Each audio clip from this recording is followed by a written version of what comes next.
Guys, I'm over here getting my emissions done. Today is the last day of the month. And here's the thing that bothers me about, y'all see that? He's testing the gas cap now. This car is equipped with an evaporative emission system, meaning the computer's gonna run a test to make sure that the evap system is not letting exhaust fumes or vapors escape the system. So why should the inspector manually check that cap if the computer has a way to check it? He just tells me I fail overall. Reason, you see that? Fuel cap. Okay, now we just got through talking about this. How on earth can my computer run the evaporative emission test and pass, meaning there is no fuel vapor leak at the cap either? How is it I can do this via my computer and they machine, which physically tests the gas cap, failed the gas cap? Something ain't right. That don't make sense. Now, I'm not saying Buddy did the test wrong, but I am saying the system is set up crazy. So he's telling me, he's suggesting I go get a new cap, come back, retest it for free, and I'll be done. But that's the problem. I didn't want to come back. Oh my goodness. Alrighty guys, y'all saw that last hashtag short video. I fail. Let me see if I can I fail because right there. Oh, this light going fuel cap fail, guys. I still got a problem with that. Okay, that is crazy how my emission system or my computer will pass my evap system. Remember guys, the computer run a evap system test. Okay, it's going to pressurize the system and see if it holds. In the event that it holds, it simply passes, right? Okay, now I go to the emission station to get emissions. He take this off and put a physical piece of machine on here and run it, and it fails. How is that possible, guys? Right? That don't make sense. So what I would do, I got this off E85 van, and all I gotta do is take it back and get it retest, but that's still not sitting too well with me.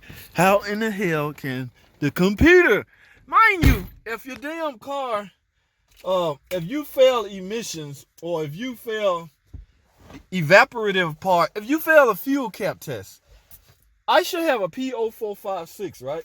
Yes, y'all know what that stands for, small evap leak. But no, my car readiness states that monitor has passed. So I don't get it, man. I'm about to go up here right now and find out. He gonna retest, get a free retest. But if this one failed, now I know this cap good because I got it off another car, off a newer van. All right, no, there's nothing wrong with my cap. Something wrong with his damn machine or whatever that is he's using to test the fuel cap. Okay, but we're gonna go find out. I'm headed back up here. All it is just more time consuming, guys. I got to drive back up here. Now remember, my cat is no good, right? So I cannot let this car get into cat running monitors or parameters, because if I do, it's going to fail and the check engine light going to come over. And then I got to start all back over, guys. What I did on this car is the same thing I have to do every year.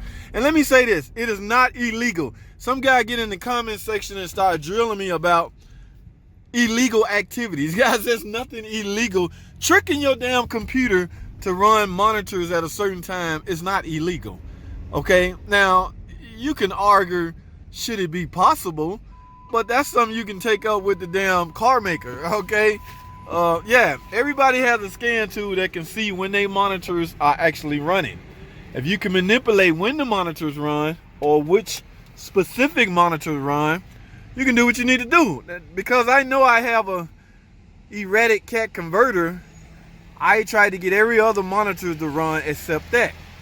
So with that being known, yes, I got all the other monitors to run. The cat haven't ran yet, but I don't need all of my monitors to show yes. See, look at this screen right here. As you can see, the cat is the only one that shows not complete. Everybody else shows complete. So I'm essentially entitled to a pass grade for my emissions, even though the cat is not on par. That's just the way it is, guys. That's how they design the system. That's the way it's built. Now, I'm sure they didn't factor in some smart-ass mechanic manipulating this. I'm not manipulating anything. I mean, it depends on how you look at it. I do not want to spend $1,000 for a cat converter. By this time next year, I probably end up doing it. But for now, I got to get through this because I'm already late. My birthday was 2 weeks ago. Here it is, the end of the month. So guys, I'm talking too much. Let's get back up to this emission station and see if this guy would pass me from a fuel cap standpoint. All right, let's get it.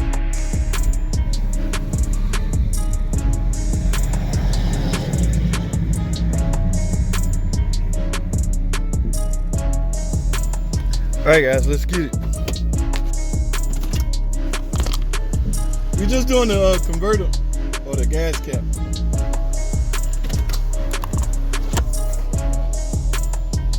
Oh, what I do with the paper? Oh.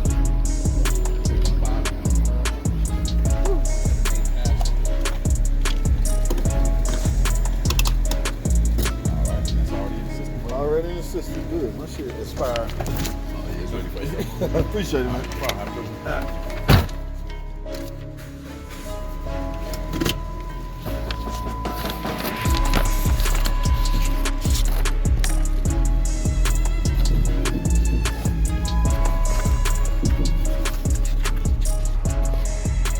And there you have it, folks. Just a little inconvenience, man. Fuel cap things don't make no damn sense. Like I say, the computer, the PCM is designed to pressurize your evap system. If my fuel cap was leaking, I should have failed my own onboard diagnostic test. Okay, yes, I should have a P0456 small evap leak. All right, that is not the case.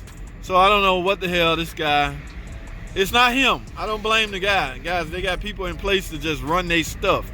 It's not his fault. Now, let me go take this stupid gas cap and put it back on this rightful owner car. I'm done. I'm talking too much. That's all I have, guys. Thanks for watching. Comment, subscribe. I'll see y'all in the next video.